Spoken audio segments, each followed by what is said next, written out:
John, Susan, Roger, and Kitty Walker were staying by a river. They met a young man called Jim Brading, who invited them to go sailing on his sailboat. Their mother agreed, but told them to stay on the river and not to go out to sea. The children sailed to the mouth of the river, but then the wind died. They tried to use the boat engine to get back up the river, but there wasn't any gas. Jim rowed to land to get some more. While he was gone, fog suddenly appeared, and then the children realized they were floating out to sea. They decided they had to wait until morning before they could return to the shore. But when the fog finally disappeared, the rain started. At first, the rain was not that heavy, but then the wind quickly became strong, and out of the west behind them came a white wall of rain falling down into the sea. It was still too dangerous to think of going back because they couldn't see anything through the rain. So they went on, and the wind blew them further and further from the land. When it finally stopped raining, the sky in front of them was already growing dark, and the boat was sailing faster and faster through the tall waves. "Let's turn back now," said Susan. John took a deep breath. He wasn't sure that he could find his way back, but he didn't say this to the others. "All right," he said. "I'll turn the boat around now." The next moment, terrible things began to happen. When you are sailing with the wind behind you, you never really know how hard the wind is blowing. It's very different when you turn and sail against it. As the boat turned into the wind, a wave broke over it and water flooded the boat. Up the boat came again, then down again, and then there was another big wave. The children were soon knee-deep in water. John was scared, but he tried to steer the boat against the sea and a wind that was too strong for him. "Stop, John, stop it," cried Susan. At last, "We'll have to turn around again. We can't do this."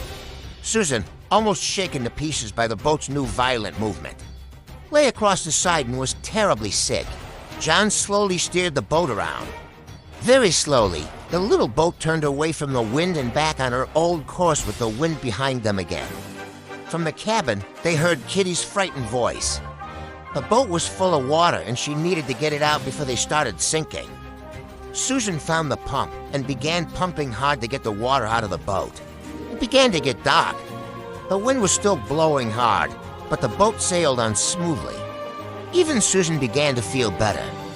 No one had fallen into the sea. Everyone was safe, and soon the night would end. The sun would rise, the wind would stop, and they would sail back to land. Susan and Kitty didn't feel seasick anymore. John's arms hurt with steering, but he felt much happier.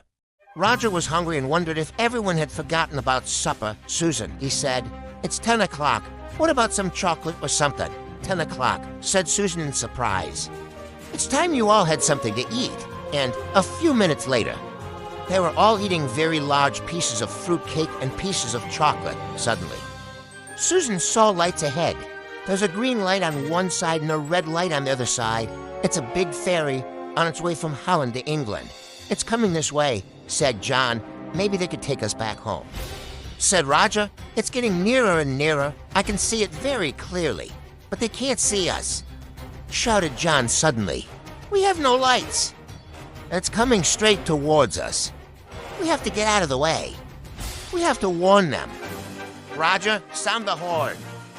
John was very frightened as the boat was coming straight towards them, and it was very big. Roger sounded the horn. Someone on the ferry heard the loud noise of the horn, and at the last minute, the ferry changed course. The green light of the big ship disappeared, and it went quickly past their little boat, almost touching its sides. "Show your light, you stupid fishermen," came an angry voice from the ferry. Then the ferry had passed them and was off on its way to England.